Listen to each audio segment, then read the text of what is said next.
둥둥 수요 특강 달을 가리키다. 매주 수요일 코너입니다. 달을 가리키다. 성현들은 달을 가리키고 있지만 우리는 그 손가락만 보고 있지 않은지 돌아보는 시간인데요. 종교의 문자나 상징이 아니라 그것이 가리키고 있는 종교에 참된 가치에 대해 생각해보는 시간입니다. 내일은 6월 5일 환경의 날입니다. 1972년 6월 스웨덴 스톡홀름에서 열린 UN 인간 환경회의에서 국제사회가 지구 환경 보존을 위해 공동 노력을 다짐하며 제정한 날인데요. 우리가 살아가는 지구 환경을 보존하는 일은 종교인들에게 가장 중요한 일이기도 합니다. 지구 환경이 오염되고 파괴된다면 그 누구도 살아갈 수 없기 때문인데요. 우리나라에선 5대 종단 환경단체들이 연대하고 있는 종교 환경회의가 활발한 협력 활동을 펼치고 있죠. 오늘은 환경의 날을 앞두고 원불교 환경연대 조은혜 사무처장님과 우리가 처한 환경 문제들 짚어보겠습니다. 사무처장님 안녕하세요. 네, 안녕하세요. 네. 원불교 환경연대 조은혜입니다. 예, 반갑습니다. 자, 내일이 6월 5일 환경의 날입니다. 국제사회가 함께 기념하고 있는 날이죠? 네네. 1972년부터 지금 거의 50년이 됐죠. 매년 6월 5일이면 이제 환경의 날이라고 저희가 기정을 하고, 말 그대로 전 세계적으로 환경보호의식을 높이고 어떻게 실천할 것인가 함께 이제 이야기하고, 지혜를 모으는 그런 날입니다. 네. 그런데 사실 이제 기념일은 아니고요. 환경을 잘 살리지 못한 우리의 삶을 반조하는 사실 반성의 날에 가깝습니다. 네, 예. 자, 우리가 환경이라고 하면 단순히 자연 환경을 떠올리는데요. 아름다운 강산을 지키는 일이라고 생각하면 될까요? 너무 좋죠. 아름다운 강산을 지키는 것부터 시작해야겠죠. 그래서 참 예전에는 이제 아름다운 강산을 지키는 자연보호 활동을 많이 생각을 하셨어요. 그런데 지금은 단순히 어떤 그 자연 환경의 문제만이 아니라 지구 전체를 바라보는 그런 시각에서 우리가 생각해야 된다라는 것으로 인식이 좀 확장이 되고 있습니다. 말 그대로 이제 지구 전체에 우리 인간뿐만 아니라 다양한 생물들이 살아가는데 서로 함께 살지 않으면 없어서는 살 수 없는 은혜의 관계로서 연결되어져 있다라고 하는 것들을 이제 이해하고 있고요. 환경론 쪽에서도. 그래서 모든 것이 서로 연결되어져 있는 그런 그 생물 윤리를 우리가 지켜야 한다. 생태 중심주의적인 환경론으로 이야기들을 많이 합니다.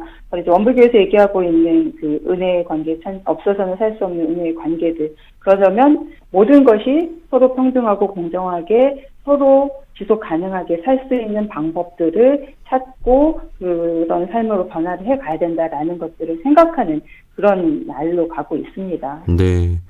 아름다운 강산을 지키는 것뿐만이 아니라 원불교적으로 봤을 때 세상의 모든 것을 있는 그대로 잘 보존하는 일. 네. 이를 천주교에서는 창조 보존이라고 하더라고요. 예. 네. 모든 것을 보존이죠. 말 그대로 계속 유지하고 같이 지속 가능하게 지켜갈 수 있도록 하는 것입니다. 우리가 살아가는 터전을 있는 그대로 지키는 일 참 중요합니다. 전 지구적으로 봤을 때 지금 우리 인류에게 처한 가장 시급한 환경 문제가 있다면 무엇일까요? 네, 그러다 보니까 지금 저희가 회복해야 되는 가장 중요한 과제는 바로 일상성인 것 같아요.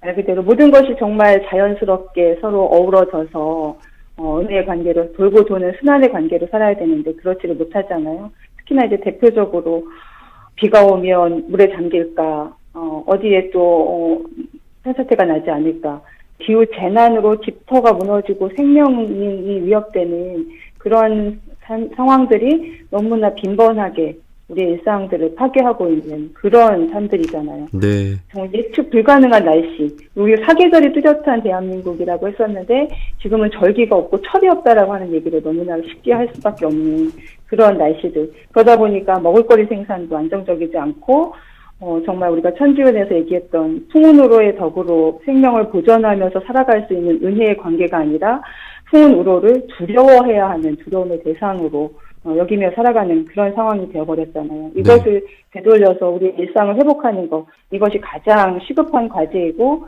그것을 이제 세상에서는 기후위기로 상징되는 탄소 배출을 어떻게 줄일 것인가, 그리고 생물 다양성들을 어떻게 회복해서 우리가 생태계를 되살릴 것인가, 이것을 최우선 과제로 해야 된다라는 음. 이야기로 표현을 하기도 합니다. 네. 그나마 우리나라는 좀 나은 편인 것 같아요. 그 기후 재난으로 기후 난민이 그렇게 발생하고 살기 어려운 지역이 점차 이렇게 늘어나고 있다고 하더라고요. 예.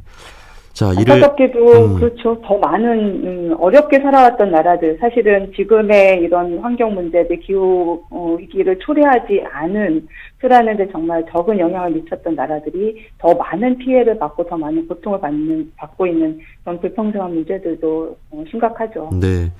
자, 이를 해결하기 위해 다양한 국제 기구들이 활동하고 있고 또 각국 정상들도 이런 다짐을 하고 있지 않습니까? 지금 좀 어떻게 보고 계신가요? 어떻게 봐야 할까요? 어떻게 느끼세요? 예. 아마 매일 지금도 접하는 날씨 속에서는 정말 저희가 전혀 기후위기 대응을 하고 있는가라는 회의감이 들 정도로 상황이 좋지 않습니다.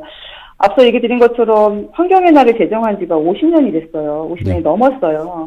그러면 그 50년 동안 노력을 했다는 얘기인데 그런 노력들이 너무 늦었거나 아니면 너무 더디거나 하다 보니까 우리가 지구 평균 기온 상승 1.5도씨 이내로 막아야 한다라고 했던 마지노선도 이미 무너져 버렸고요. 또 올해도 벌써 폭염, 산불, 지진 이런 기후 재난을 수시로 접하는 그런 일상들을 마주하고 있잖아요. 네. 아직 참 많이 부족하다고 생각을 합니다. 환경의 날을 제정하면서 50여 년간 우리가 노력을 해오고 있지만 그에 못지않게 이 물질적으로 과학적으로 많은 발전을 이루다 보니까 생태계가 많이 파괴가 됐습니다. 자, 올해 환경의 날 기념식이 그 우리나라의 제주도에서 열린다고 하더라고요. 그 1997년 이후 28년 만이라고 하는데 이번 환경의 날 주제는 플라스틱 오염 종식입니다. 이 문제 역시 아주 심각하다고요? 사실은 참 부끄럽기도 합니다. 우리가 이 환경의 날 주제를 전 세계가 플라스틱 오염 종식을 여전히 해결하지 못해서 다시 또 주제로 삼아야 하는가 싶거든요. 플라스틱에 대한 이야기들은 너무 잘 아실 거예요. 너무 실감하고 계시고. 중요한 건 플라스틱 오염 종식이거든요. 플라스틱을 종식시키자는 게 아니에요. 네. 플라스틱은 정말 꼭 필요하고 되게 소중한 물질입니다. 우리 일상 삶에서 없어서는 안 되는 것이기도 해요. 네. 그러나 이것을 너무나 우리가 과용해서 생산하고 과소비하고 쉽게 버리는 특히나 이제 그런 일회용 포장재라든가 이런 것들로 많이 이 쓰레기를 양산하고 있기 때문에 이것이 이제 미세 플라스틱으로 이제 건강까지도 위협하는 그런 상황이 됐잖아요. 그래서 네. 플라스틱을 생산, 유통, 소비, 폐기하는 전 과정에서 나오는 오염 물질들을 어떻게 줄일 것인가, 그러기 위해서는 어떠한 강력한 규제나 제재 조치를 해야 될 것인가라는 논의를 사실은 2022년부터 시작을 해서 네. 플라스틱 규제를 위한 국제 협약을 맺자고 여러 차례 회의를 했습니다.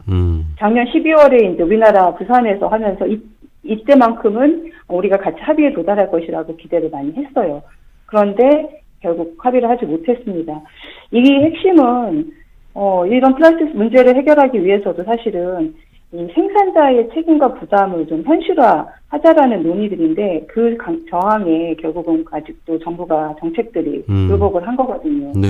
소비자들은 정말 열심히 씻고 나누고 해서 종류별로 분리해서 분리배출 엄청 열심히 잘하고 계시잖아요. 네. 우리나라 정말 분리배출률 2위입니다, 세계.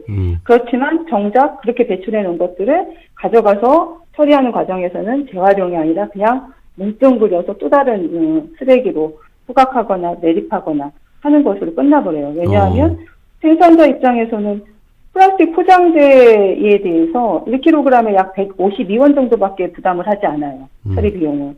그런데 그걸 재활용하려면 훨씬 더 많은 비용이 드는데 그냥 묶어서 소각하거나 매립해버리면 훨씬 싸거든요. 이렇게 모순된 정책들이 개선되지 않는 한은 근본적으로 우리가 이 플라스틱 오염을 줄이는데 종식은커녕 줄이는 것조차도 실현하지 못하기 때문에 오죽하면 올해 환경의 날 주제로까지 저희가 같이 세계가 다시 한번 각성을 하자라고 하면서 이 문제를 좀 이야기를 하고 있습니다. 네. 올 8월에 열리는 회의에서는 꼭 플라스틱 규제를 위한 국제 협약이 체결되도록 좀 더 관심 갖고 저희가 서명이든 청원이든 좀 참여해 주시면 좋겠습니다. 네. 자, 종교계의 환경운동 이야기도 들어봐야죠. 우리나라의 5대 종단 환경단체들이 연대하고 있는 종교 환경회의가 있는데요. 최근엔 어떤 활동들을 좀 하고 있는지요? 네, 앞에 말씀드린 것처럼 사실 환경의 날은 저희가 환경 오염을 반성하는 날이라고 말씀드렸잖아요. 네. 그래서 이 오염 문제 해결을 위해서는 좀 더 근본적으로 우리가 문제를 인식하고 이해하고 해결책을 찾아야 되지 않을까. 그래서 생겨난 것이 이제 2009년 그 유엔 총회에서 4월 22일을 세계 어머니 지구의 날이라고 선언이 돼서 그때부터 이제 4월 22일이 지구의 날로 기념이 되고 있습니다. 이건 정말 기념이에요. 네. 우리 이 지구라고 하는 것이 정말 모든 생명체, 살아가고 있는 모든 것들을 포용하고 있는, 생산하고 지켜주고 있는 어머니와 같다. 그러니까 이 지구 자체를 우리가 지켜야 한다. 그래서 사람뿐만이 아니라 자연, 생물들, 유생물들까지도 다 같이 조화를 이루어서 살아갈 수 있는 그런 새로운 형태의 공적인 공존을 이루는 것에 우리가 다 같이 약속해야 된다라고 하면서 2008년에 에콰도르에서는 헌법에 명시를 했습니다. 우리가 지향하는 것은 지속 가능한 좋은 삶, 흔히 이제 VNDB라고 알려져 있는 그것을 헌법에 명문화하면서 자연의 권리를 이제 법으로 인정해야 한다라고 했어요. 네. 이런 논의들이 이제 여러 나라로 확산이 되고 있고 우리나라에서도 이제 기후 위기를 넘어서 정의로운 그런 지속 가능한 생태 사회로 나아가기 위해서는 바로 헌법에 이러한 가치를 담아야 한다라고 해서 생태 헌법을 제정해야 된다는 논의도 얘기되고 있고 포괄적인 의미에서는 지구 법화학이라는 이름으로 학문적으로도 좀 논의가 되고 있습니다. 그래서 저희 종교환경회의가 해마다 종교의 우를 넘어서 함께 모여서 공동의 가치들을 같이 고민하는 그 행사로 종교인 대화마당이라는 행사를 하는데요. 네. 올해는 6월 20일에 있습니다. 환경의 날이 있는 6월에. 예. 6월 22일 금요일인데 올해 종교환경회의 대표단체를 저희 원불교 환경연대가 맡게 돼서 서울교당에서 합니다. 주제가 지구법과 종교가 만나 환경영향평가를 바꾸자. 예. 정말 모든 그 개발이나 말씀하신 것처럼 과학이든 기술이든 산업이든 정책을 결정하는 데 있어서 이제 가장 중요하게 고려해야 되는 것이 이것이 앞으로 환경에 어떤 영향을 미칠 것인가를 우선적으로 평가하고 환경 오염이나 훼손을 최소화하는 방향을 선택할 수 있도록 하는 것이 환경영향평가 제도의 취지인데 사실 그렇게 지켜지지 못하고 있거든요. 그래서 보다도 좀 근본적으로 정말 종교의 교리의 가치, 각 종교의 교리에 바탕해서 우리가 지향하고자 하는 삶의 방식에서의 기준, 이것이 환경영향평가의 기준이 되어야 된다라고 하는 것들을 다시 한번 강조하고 입장으로 정리해 보려고 하는 대화마당 행사를 계획하고 있습니다. 네, 6월 20일 서울교당에서 진행되는 우리 종교환경회의 그 많은 분들이 또 참여해서 관심을 갖고 지켜봐 주셨으면 좋겠습니다.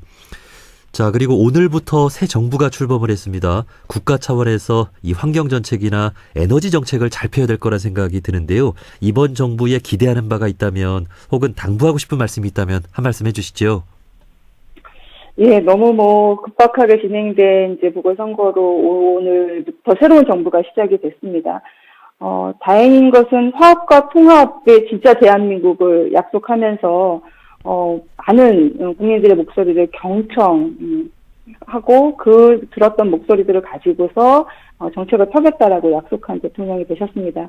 그래서 정말 이제 인수위원회도 없이 바로 시작하는 정부이기 때문에 어떻게 보면 그동안에 특정 이해 집단들이 개입하거나 자기들이 어떤 이해관계들을 주장할 수 있는 그런 기관들이 없이 그냥 그동안 들었던 국민의 목소리를 그대로 정책으로 반영할 수 있는 좋은 조건에서 시작하는 정부라고도 생각을 해요.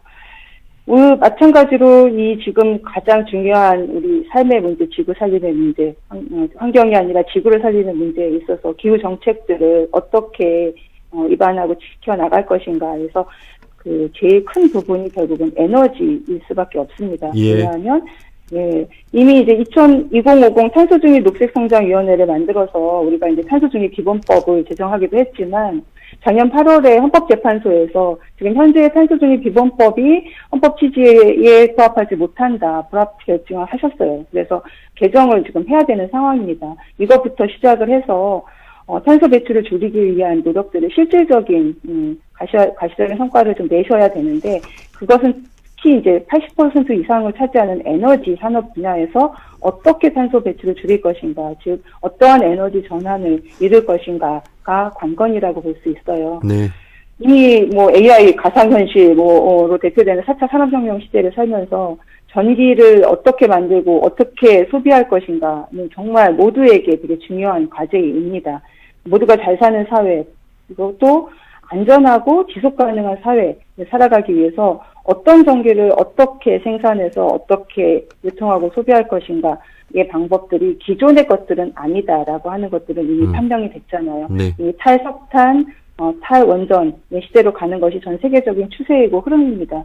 그렇다면 정말 플라스틱보다도 더 대책이 없는, 특히나 이제 핵폐기물 이런 처리 문제를 우리가 각 대안이 없는 이런 것들을 숨기지 말고 다 드러내놓고 정말 안전하게 그리고 지속 가능하게 우리가 가지고 있는 자원과 기술을 어디에 어떻게 현명하게 쓸 것인가에 있어서 에너지의 정의로운 전환들을 위한 정책들을 좀 신속하게 그리고 강력하게 추진해 주시기를 부탁을 드리겠습니다. 네.